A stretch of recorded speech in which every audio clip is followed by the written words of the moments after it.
Hello, everybody. Welcome.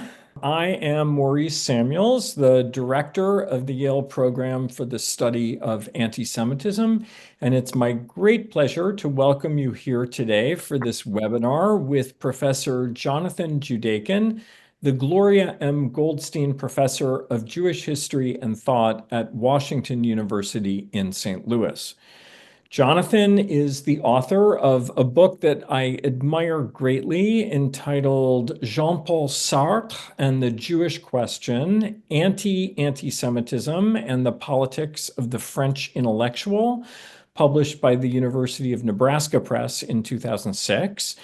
He followed this up with several edited volumes, including Race After Sartre, Anti-Racism, Africana Existentialism, Postcolonialism in 2008, Naming Race, Naming Racisms, 2009, a co-edited book, Situating Existentialism, Key Texts and Context, an important roundtable in the American Historical Review on Rethinking Anti-Semitism from October 2018, and the Albert Reader from 2020, which brings together the Tunisian French-Jewish writer Albert Memmi's works in a single volume in English.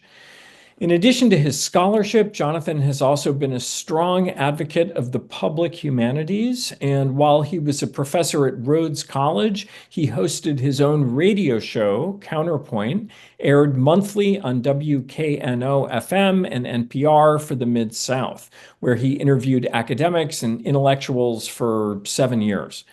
Jonathan has published journalistic and op-ed pieces in lots of publications, including Haaretz, Inside Higher Education, the Huffington Post, Tablet, Tikkun, and the Forward. Today, he's going to be speaking about his newly published monograph, and there's the cover of it, Critical Theories of Anti-Semitism, published by Columbia University Press in June 2024, which makes a really significant contribution to the field. So before I hand it over to Jonathan, just a word about how things are going to work. Jonathan will talk for about 45 minutes, and then we will have a question period. Please submit questions using the Q&A function at the bottom of your screen, and you can submit those questions at any time, including while he's talking, and I will ask them to Jonathan during the question period, and we will try to end promptly at 6 o'clock. So Jonathan, thank you so much for being here. I am going to silence myself, and I will come back on later. Maury, thanks so much for the invitation and for that kind introduction. And thanks also to Inessa Loskova, who does a lot of the behind-the-scenes work at the Yale Program for the Study of Anti-Semitism. I last spoke here in 2012, and I think at that time I was claiming that I was somewhere close to being ready to publish this book that just came out last year. So I'm really grateful for this opportunity. Sometimes these things take a minute, and I'm glad for this opportunity to talk about this book, and obviously very happy that it is now out. I want to frame the context in which I'm going to be making this presentation, because we are, of course, now just over 500 days past October 7th and the ensuing war in Gaza and Israel-Palestine that's also moved into Lebanon and Syria and the occupied territories. And in this period, there's been an explosion of talk about the explosion of anti-Semitism. What there has been less of is discussion about just how confusing and often misdirected this discussion has been. Now, look, for Jews, and really for many of us generally, anti-Semitism is really important in terms of thinking about how we think about ourselves, about the health of our college climate and campuses, about inclusion and exclusion and belonging, and about the ethics and politics of recognition. But unfortunately, the public discourse around anti-Semitism today often mirrors polarization around the Israeli-Palestinian conflict itself in totally problematic ways. To get at this, let me begin with a personal anecdote. A couple of weeks ago, I was at a conference at Brown. A week or two before the conference, I get a text from a friend with a screenshot, you have it here, from a post that was made on a Facebook group called Mothers Against College Anti-Semitism, MACA. It has more than 60,000 followers.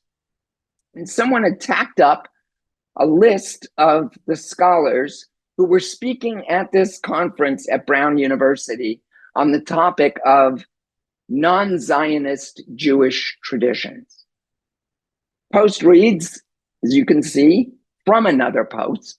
So post is already making the rounds amongst groups. And it says, now we have a fairly comprehensive list of professors who are Jewish and anti-Zionist. This may prove helpful for some groups to counter their propaganda and rhetoric through knowing their arguments. So I immediately posted on my own Facebook page, which I might add does not have 60,000 followers. For the record, am not anti-Zionist. And an outpouring of responses ensued on my own page. Now, let me just say, since I am emphatically not anti-Zionist, to be so accused is libel. It's defamatory. In a context where the ADL has declared that anti-Zionism equals anti-Semitism, it's to be accused of being a self-hating Jew and anti-Semitic. For a professor of Jewish studies at a university with about 20% of students who are Jewish, it has immediate consequences. On my own Facebook page, someone said that since I was featured at this conference, which is anti-Semitic, I am anti-Semitic. Expressed their outrage at this stupidity. After all, study the Holocaust, it doesn't mean that you support the Holocaust. There are bloggers kindly sent me links to their blogs who made the argument that participants in this conference are not only anti-Zionist, but anti-Semitic, anti-American, and anti-Western. This set of associations comes from claims that are behind Project Esther, which is an addendum to Project 2025 and is at the heart of the initiatives the Trump administration is starting to roll out as part of its national strategy to combat anti-Semitism. As you can see from this slide, the claim of Project Esther is that those who support the pro-Palestinian movement are actually part of something which is a total fiction that they call the Hamas Support Network. This means that those who are labeled as anti-Zionist are not only anti-Semitic, but they are anti-American in a form that is deemed to constitute an actual security threat to the United States. It connects the Trump plan to target illegal aliens and to jail and deport them, because it calls upon universities to report their students and professors who are engaged in such activities. What we are seeing here constitutes a fundamental paradigm shift in how anti-Semitism is being mobilized, as part of a hard right-wing political agenda. Now, the irony of this whole episode is that my talk at Brown comes directly from the conclusion of my book, Critical Theories of Anti-Semitism, where I take up a number of points about how the discussion of anti-Semitism is currently being conducted, including the charge of the hating Jew and how it has shifted over time. Because to be called a self-hating Jew once meant that you were a Jew who had internalized anti-Semitic ideas and then articulated anti-Semitic values. And what I do in the conclusion is to show how the case of Hannah Arendt, beginning with some of her post-war criticisms of Zionism, and especially after her book, Eichmann in Jerusalem, how her case marked a paradigm shift in the charge of the self-hating Jew to those who were critics of Israel and Zionism, which is something that has radically hardened since October 7th.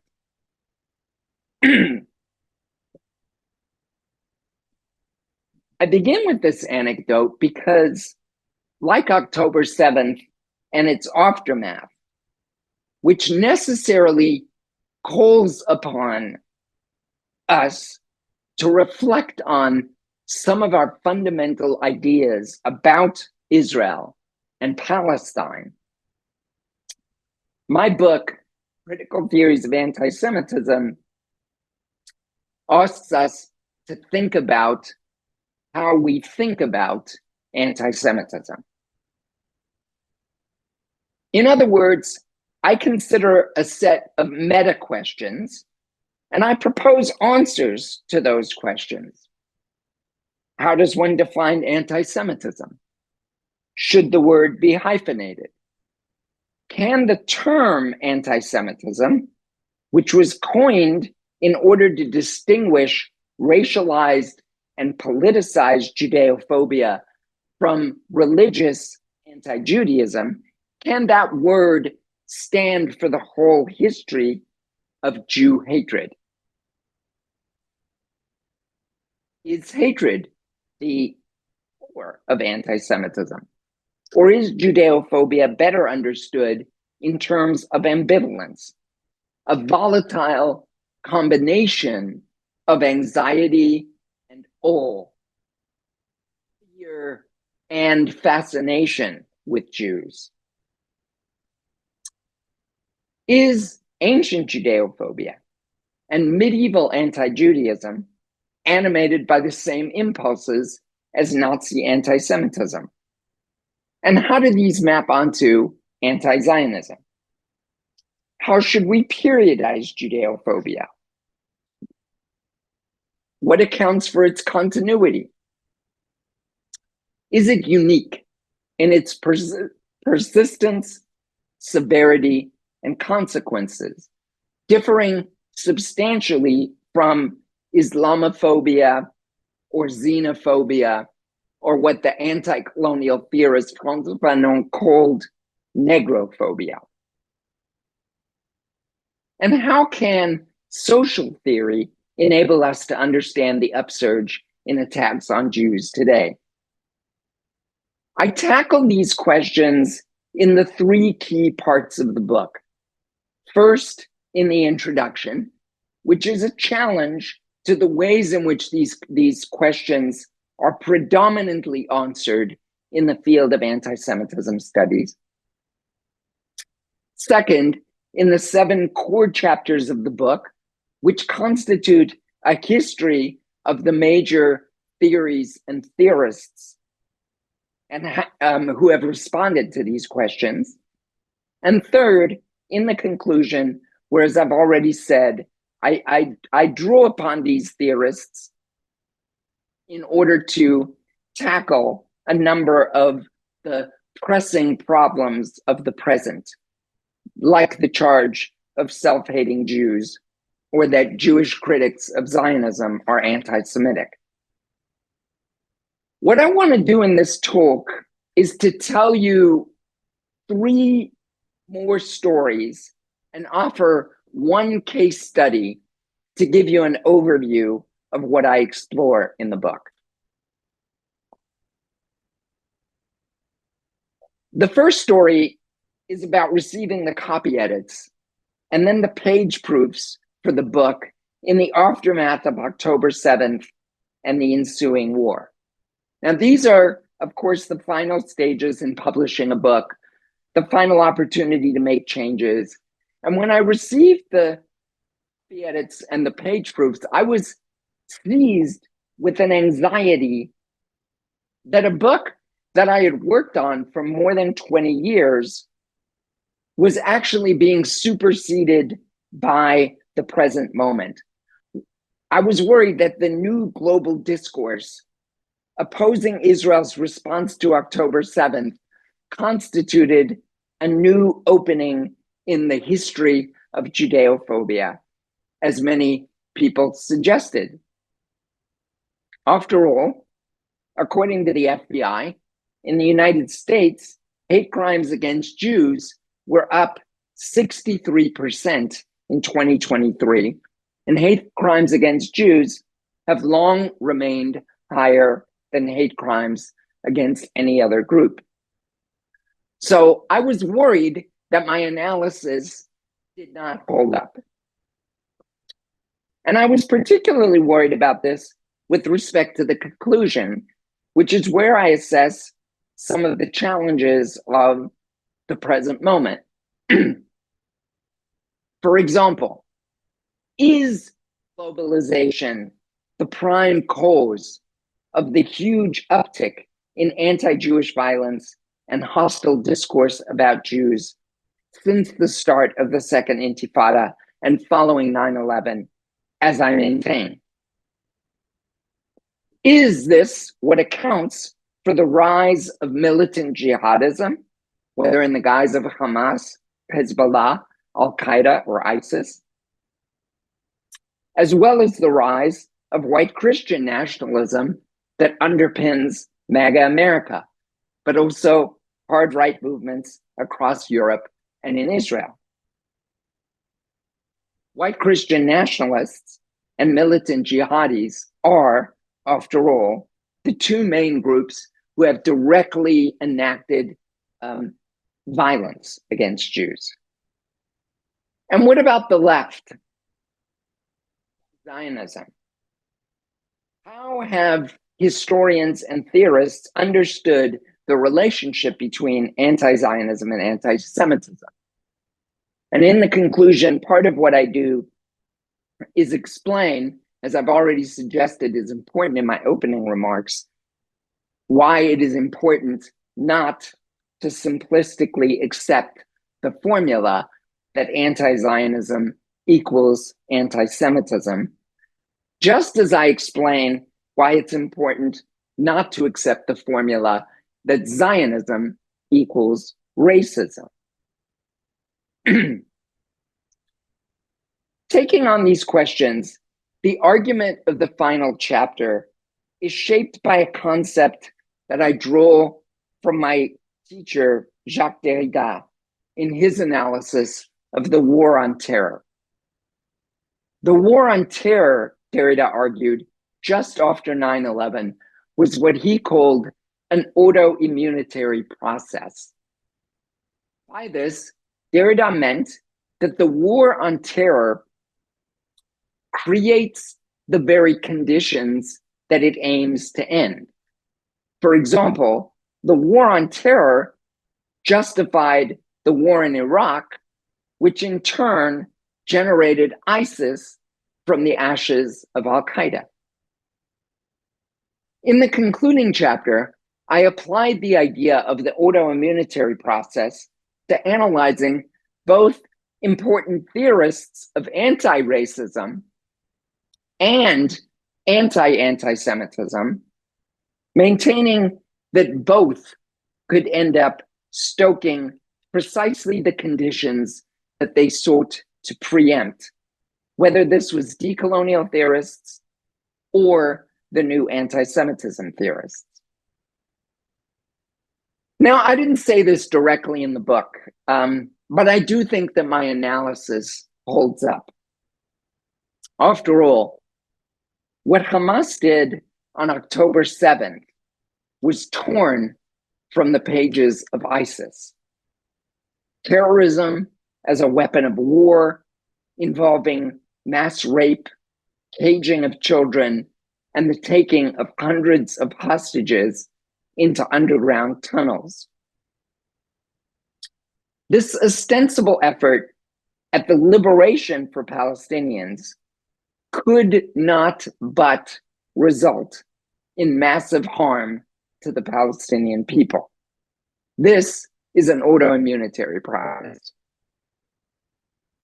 The response of Israel, in turn, razing much of Gaza and killing tens of thousands, destroying most of the infrastructure, including schools and hospitals, the forced evacuation of hundreds of thousands, the systemic efforts to squelch humanitarian assistance, all resulting in the mass death of innocent civilians, mostly women and children, is likewise evidence of an auto-immunitary process. This response can only but generate further militant resistance to replace the ranks of those killed. So ultimately, I was reconciled that the analysis I offered in the conclusion held up.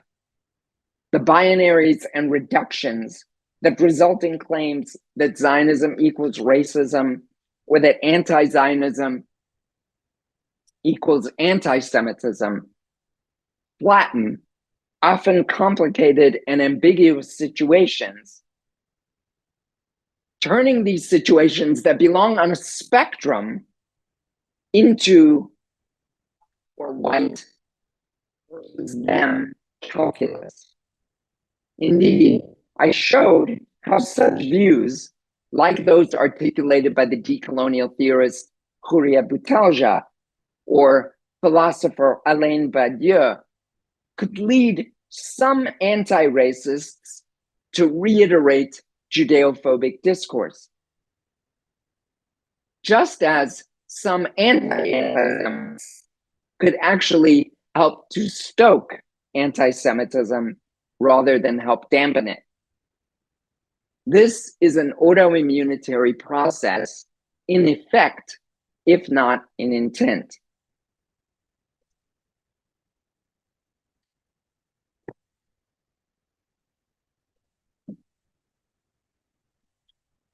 The second story that I want to offer is the story of how the book came about.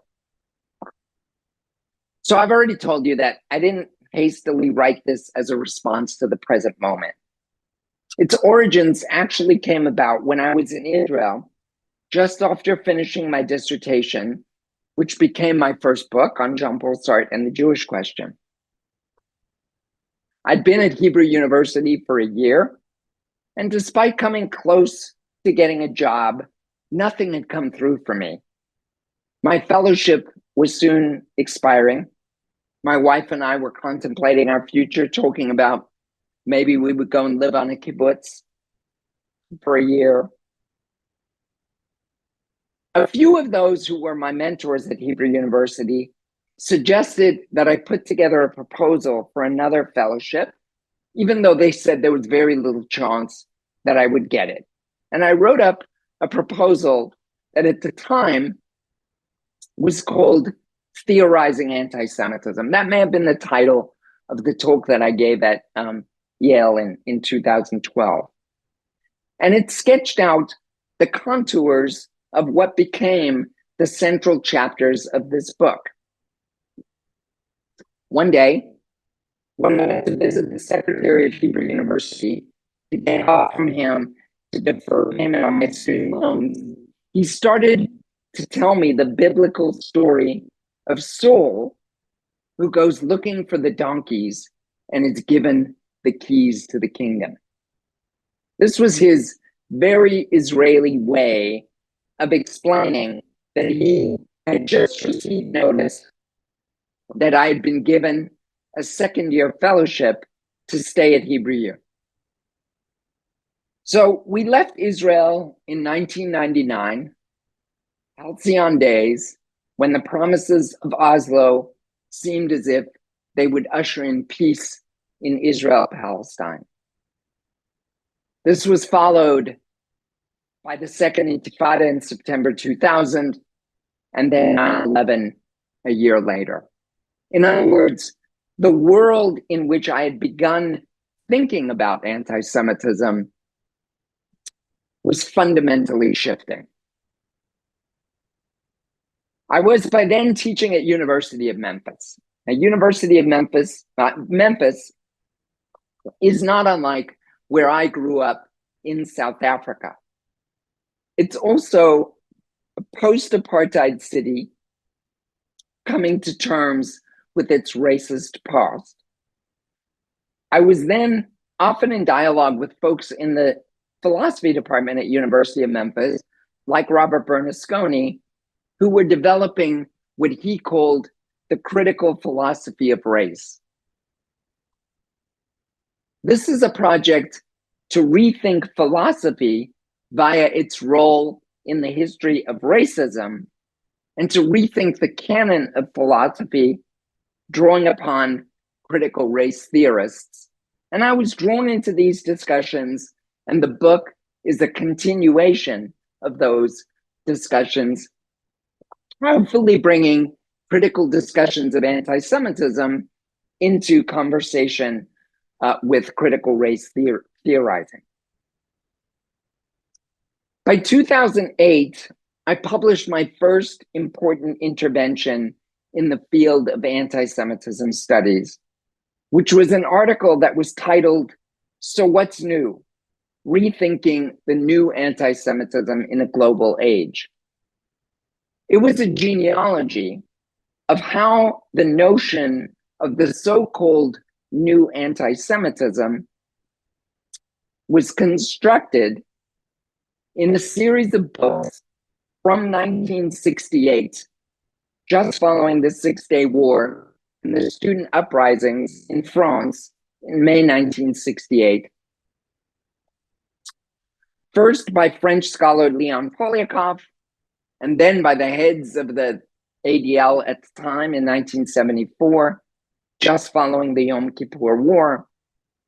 And then how these same arguments would be repeated over and over and over and over again since 2000 in a series of books arguing that a sinister new confluence of anti-Semitism had emerged that targeted Israel, which drew together leftists, Muslims, especially leftists and Muslims, but sometimes also the hard right. I was critical of a number of points that were made by these books, not least the picture that there was a three-headed hydra that was all acting in concert, animated by a shared Judeophobia. I also drew upon a set of critical theorists to evaluate some of their conclusions: Sartre, Judith Butler, and the Frankfurt School. So let me say a little bit more about what I mean when I use the term critical theories. Critical theory, as I understand it, begins as a left critique of the left. It begins as part of a tradition of Western Marxist thinkers rethinking Marxism as a critique of dogmatic Marxism in the guise of Lenin and especially Stalin. It's a term that's sometimes just associated, critical theory is a term sometimes just associated with the Institute for Social Research, founded in Frankfurt, also known as the Frankfurt School.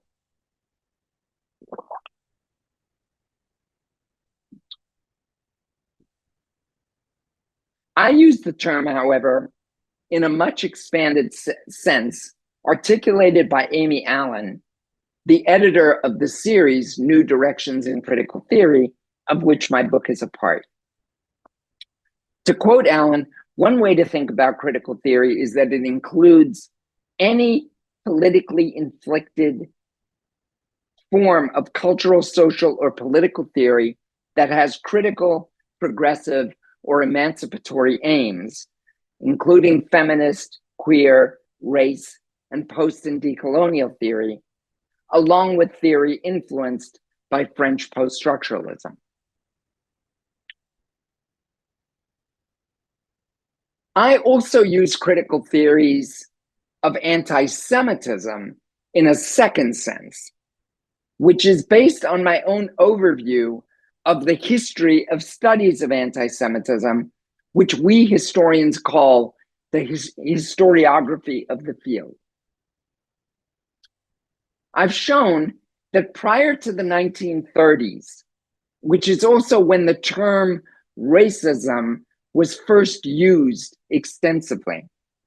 So prior to the rise of the Nazis, those who wrote about anti-Semitism, whether they were Jews or Christians, liberals or socialists, Zionists or historians or social philosophers, invariably focused their critical attention on the object of contempt.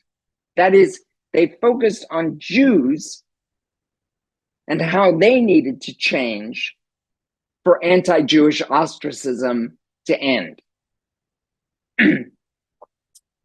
Critical theories, I argue, instead flip the focus from the hated subject to the subject who hates or fears or envies Jews.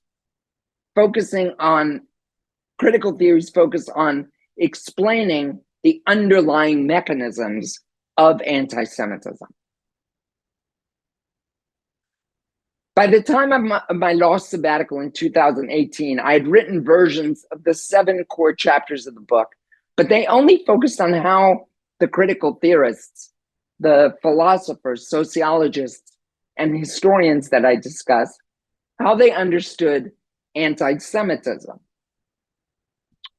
But at that point, I had already begun to understand that Judeophobia needed to be understood as part of a broader, entangled history of racisms. So I began to write each chapter to show not only how these thinkers thought about anti-Semitism, but also how they understood its relationship with other racisms. Now that the book is out, the first line reads, "Anti-Semitism requires rethinking." And the introduction is a call to rethink the definitions, the categories, the methods, the periods, and the narratives about anti-Semitism. One of my arguments is that the term anti-Semitism itself needs to be rethought and largely replaced by the concept of Judeophobia, which I claim is a better construct for those who are committed to nuance and precision. So let me tell you why I focus on these categories. Because as an intellectual historian, my primary method for rethinking is by historicizing concepts and narratives. Doing so enables one to get at the frameworks of interpretation that are embedded in these concepts. This is important to understand because I believe that the concepts and categories that we use actually shape how we interpret the world. In other words, they are the spectacles through which we come to see reality. This brings me to my third story, which is about the term anti-Semitism and how we should think about it and why we should replace it with the term Judeophobia that I keep using. The concept of anti-Semitism was first given widespread usage by the pamphleteer and political activist Wilhelm Marr in 1879. Marr did so after publishing an incredibly popular pamphlet, actually by publishing this pamphlet, which was called The Way to Victory of Germanism over Jewry, in which he argued that Jewry and Germandom were locked in an eternal racial struggle, and that Jewish emancipation had finally enabled Jews to get the upper hand in this race war. Now, Jews were only emancipated in Germany in 1871, when Germany emerged as a unified state. Emancipation means that Jews were given legal, equal citizenship and civil rights, the same as other Germans. When you think about the meaning of Jewish emancipation in Germany, it might evoke the Emancipation Proclamation for slaves in the United States in 1863. In fact, Marr's idea of a racial struggle between so-called Semites and Aryans was, at least in part, a product of time that he spent amongst anti-Black racists in the Americas. Drawing on the vast sums Marr made from his little book, he formed a political party called the Anti-Semitenliga, or the League of Anti-Semites, which he formed to combat the threat that Semites posed to Aryans through their control of German finance, the media, and industry.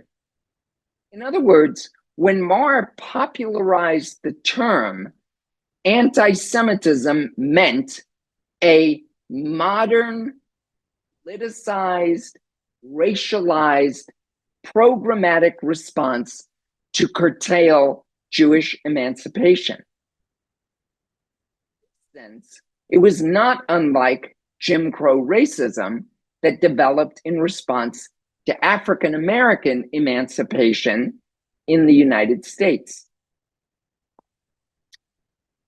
Marr's term quickly caught on, and soon it was translated into many languages and quickly applied not only to fight the struggle against emancipation in Germany, but applied to all cases of anti-Jewish hostility and violence, including the pogroms in the Russian Empire in the 1880s that would trigger the rise of Zionism.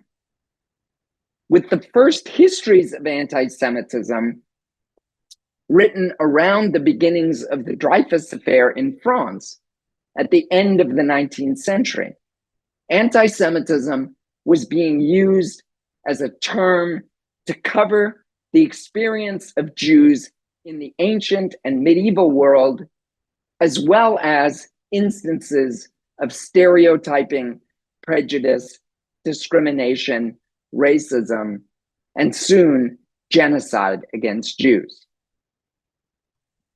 Now, stereotypes, myths, even conspiracy theories about Jews, which are built on enduring tropes or images of Jews, memes,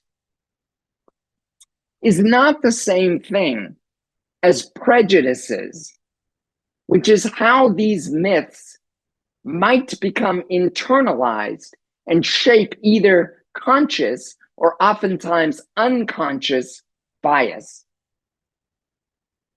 Discrimination, which is about the social or legal legislation of inclusion and exclusion, is not the same as prejudice.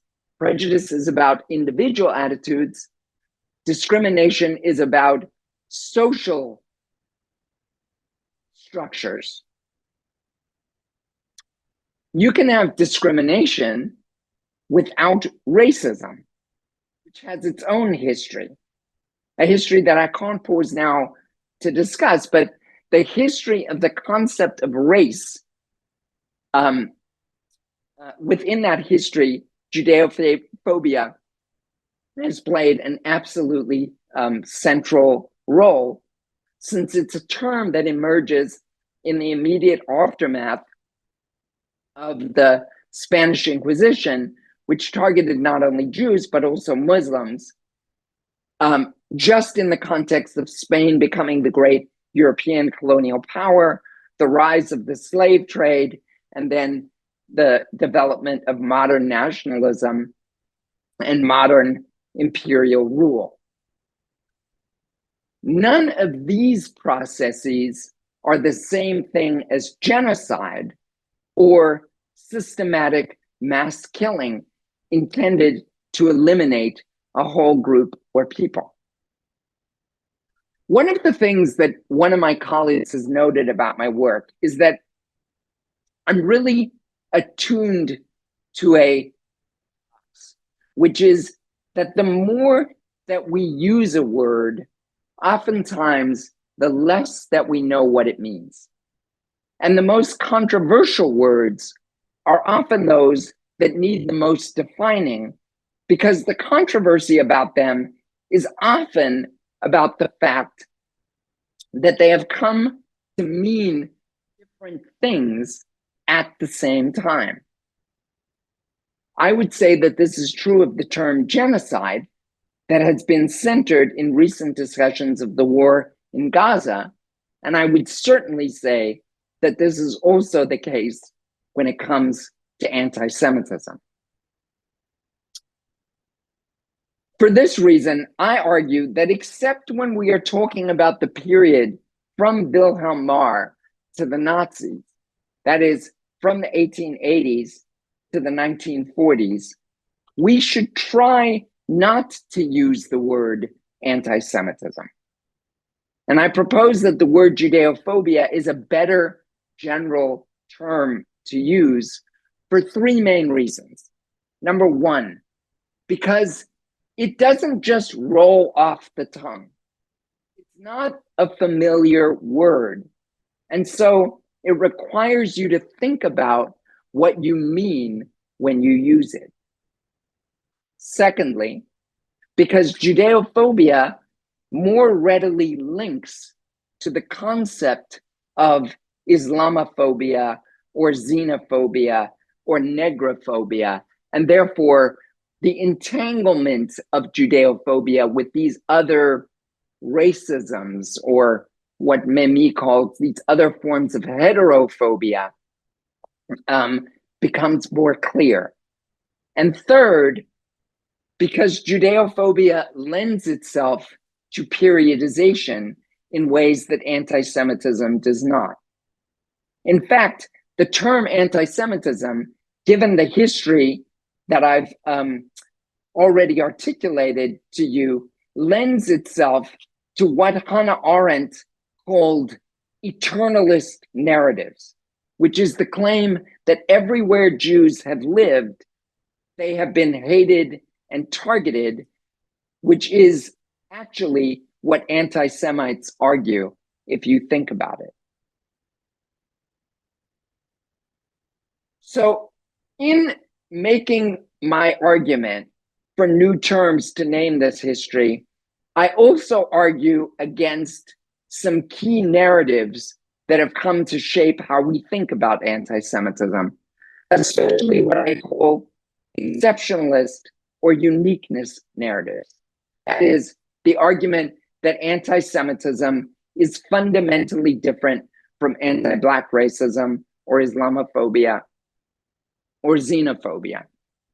And I argue against exceptionalist narratives, both because they get the history wrong and because they get the politics wrong. They get the history wrong because I don't think that you can really understand Judeophobia from a one-eyed perspective.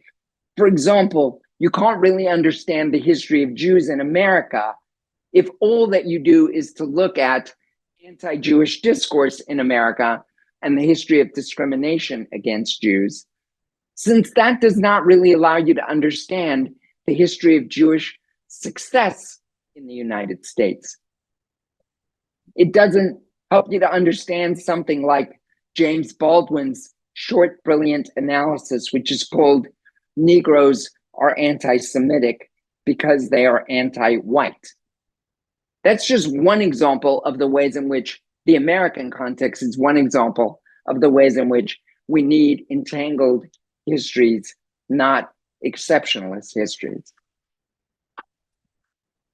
But it also gets the politics wrong. It gets the politics wrong because I think that one reason Jews feel so abandoned by the left, when historically so many Jews have found their political home on the left, is because exceptionalist narratives, if we keep on talking about the uniqueness of anti-Semitism and how it's fundamentally different from other racisms, then why should other racialized groups and their allies stand up in the anti-racist struggle for Jews? Instead, I maintain that we need to understand entangled histories. And in doing so, we need to understand more about the central role of Judeophobia in the development of xenophobia, negrophobia, and Islamophobia, making absolutely clear that if you're a committed anti-racist, you will fight it in all its forms, including when it targets Jews. So I had one more section. I was going to give you a case study of the way in which I develop a lot of the arguments in the book just by using one example, the example of Sartre. But I can see that if I go through that argument, we're not going to have any time for questions. So I'm going to stop there and instead turn to the questions that Maurice got from all of you. Thanks for listening. Yeah, thank you so much, Jonathan. And again, I invite people to submit questions using the Q&A function at the bottom of your screen.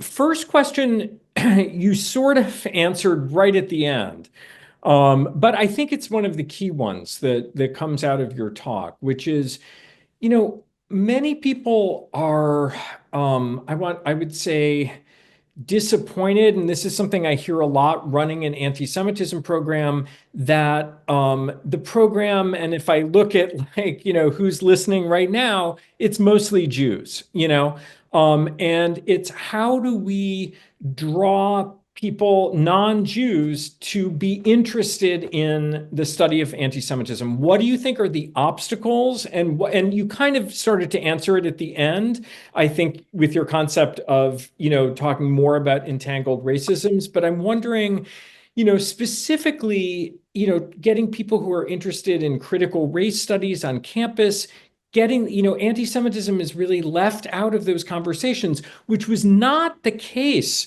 I would say 20, 30 years ago, or much less so. So anyway, what are your thoughts about that? I mean, I think that it's been longer than 20 or 30 years, because I think this issue really begins to split off, I think, by the late 1960s. That's when a lot of people begin to talk about the breakup between the Great Alliance between Jews and African Americans, in particular, in the United States, and when the Black Power movement sort of comes to the forefront. Can I interrupt you? You're doing something by moving where your microphone gets distorted. So try maybe not to move around when you talk, because yeah. Okay, thanks, Maury. I'll sit still. Okay. So in any case, I think that in part it's really about the association. One aspect, one block is the association between Jews and whiteness and Jews and power. And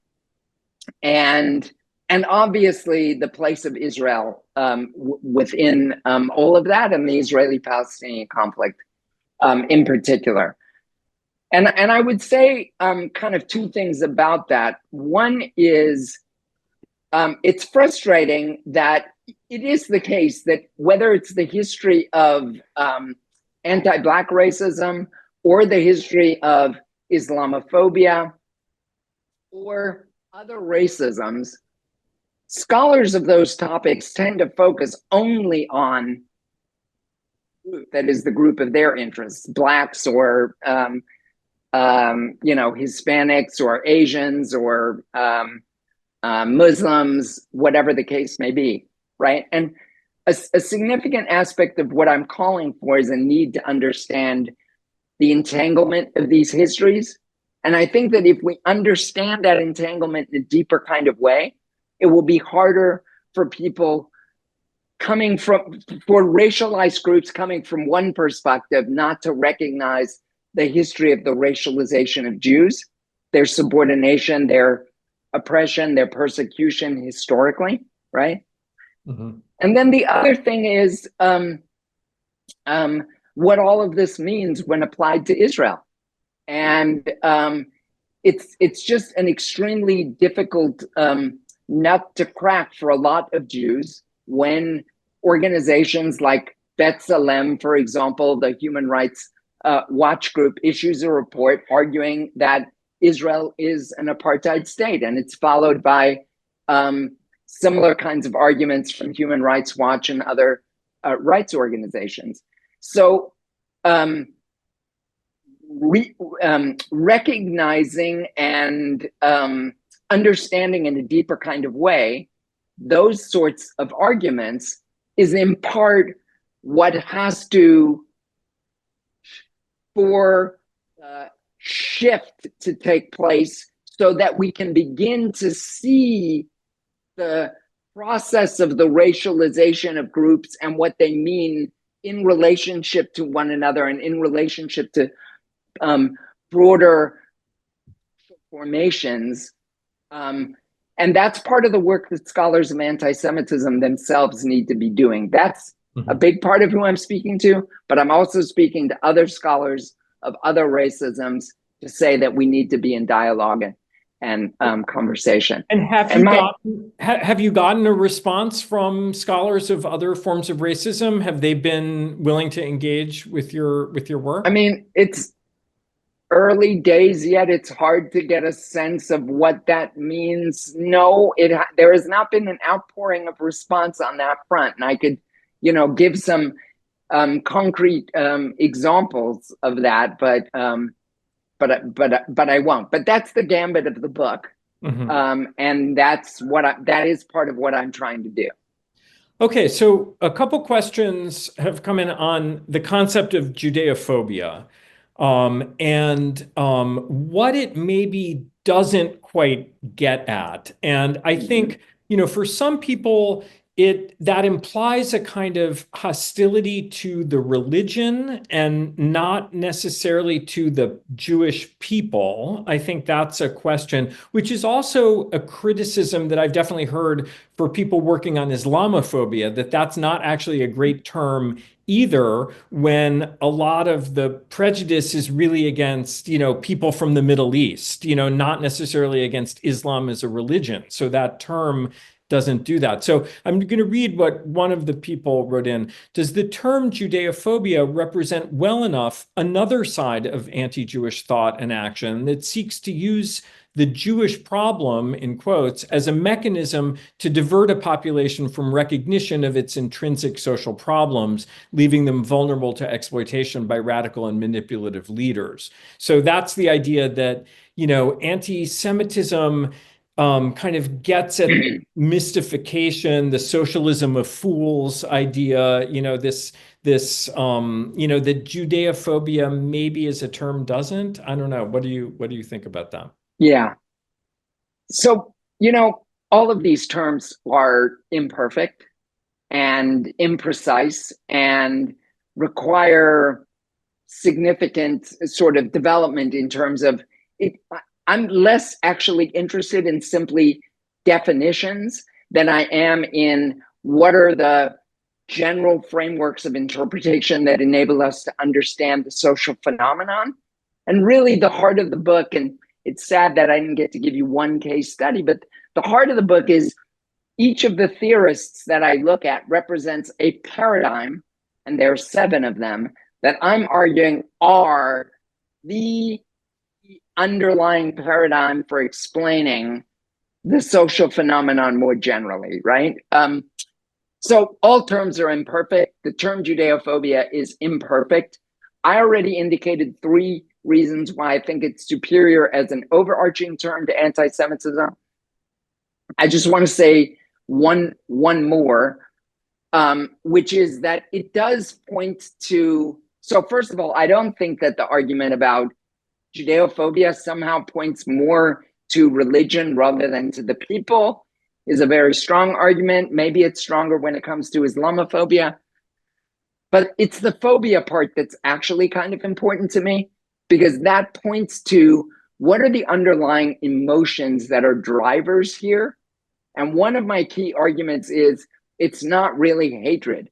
That isn't what drives people.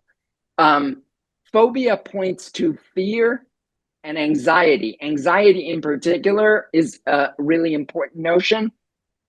And the existentialists who are important contributors to discussions about issues of racism and Judeophobia more generally point to anxiety as being a central factor.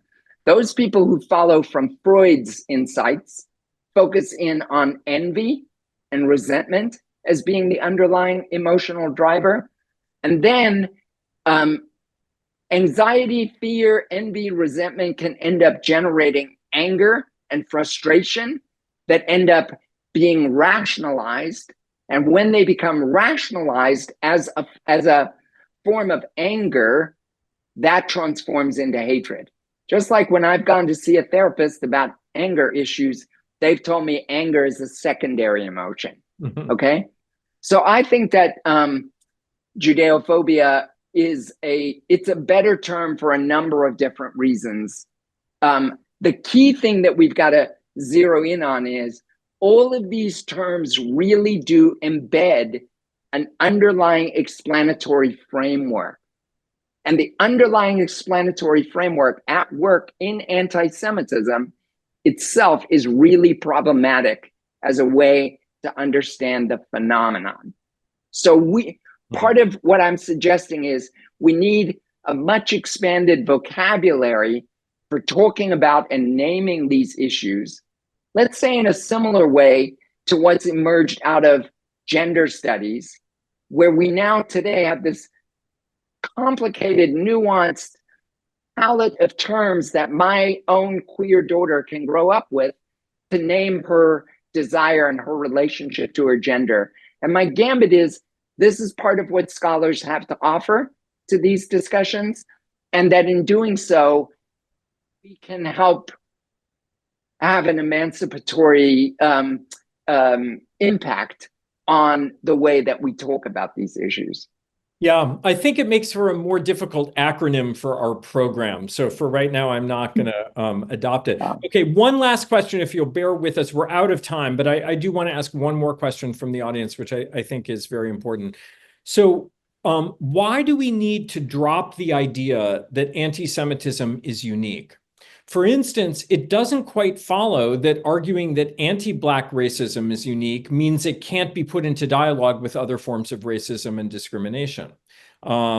So as you have alluded to several times, anti-Semitism partially hinges on the idea of Jewish superiority, not inferiority. I'm thinking here of the late Moshe Postone, characterizations of anti-Semitism as uniquely presenting itself as having an emancipatory character, which is absent from other forms of racism.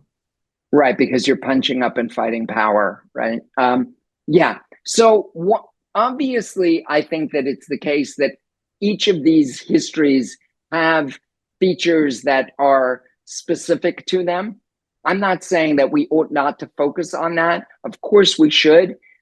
But I'm also insisting on what I call entangled histories, what I call in the book, in relationship to some thinkers, multi-directional histories following other people's work, what some scholars of racism have called relational theories. Um, and I'm not saying that we should throw the baby out with the bathwater. Quite the contrary. We have to understand specificity and generality at the same time. But I'm saying that in our general modes of thinking about these issues, consistently harping on the uniqueness of anti-Semitism is in part built on arguments based out of the history of the Holocaust as unique, the history of Israel as the uniquely democratic state in the Middle East, and maybe also more generally out of arguments about Jewish chosenness, and that there is something special and unique about Jews more generally.